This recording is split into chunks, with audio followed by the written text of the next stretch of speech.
సూర్యాపేట జిల్లా తుంగతుర్తి మండలం బండరామరం గ్రామంలో భువనగిరి పార్లమెంటు కాంగ్రెస్ అభ్యర్థి చామల కిరణ్ కుమార్ రెడ్డిని గెలిపించాలని జిల్లా కాంగ్రెస్ పార్టీ నాయకులు రేగటి రవి ఆధ్వర్యంలో గడప గడపకు ఎన్నికల ప్రచారం చేపట్టారు. కాంగ్రెస్ ప్రభుత్వం అమలు చేస్తున్న సంక్షేమ పథకాలను ప్రజలకు వివరిస్తూ చామల కిరణ్ కుమార్ రెడ్డి చేయి గుర్తుకు ఓటు వేసి గెలిపించాలి. గ్రామంలో కొందరు నాయకులు వంటెద్దు పోకడలు అహంకార పూరితంగా వ్యవహరిస్తున్నారు. చామల గెలిస్తే గ్రామాభివృద్ధి కోసం కలిసికట్టుగా నిధులు తీసుకువచ్చి అభివృద్ధి చేస్తాం. భువనగిరి పార్లమెంట్ ఎన్నికల్లో కాంగ్రెస్ ఎంపీ అభ్యర్థి చామల కిరణ్ కుమార్ రెడ్డి గెలుపు కోసం కార్యకర్తలు విభేదాలు పక్కన పెట్టి కలిసికట్టుగా పనిచేయాలని జిల్లా కాంగ్రెస్ పార్టీ నాయకులు రేగటి రవి అన్నారు.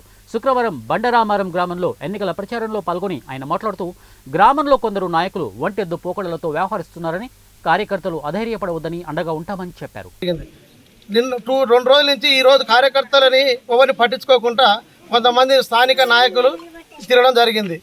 ఈ మా స్వతహాగా కాంగ్రెస్ పార్టీలో ఇలా కార్యకర్తలకు అన్యాయం జరుగుతుందని చెప్పేసి మళ్ళీ మేము ఈ కార్యకర్తలకు అన్యాయం జరగవద్దు, మేము ఉన్నాం భరోసా అని చెప్పేసి ఈరోజు వాళ్ళ భరోసా కోసం మేము ఇలా మళ్ళీ ఇంటింటి ప్రచారం నిర్వహించడం జరిగింది.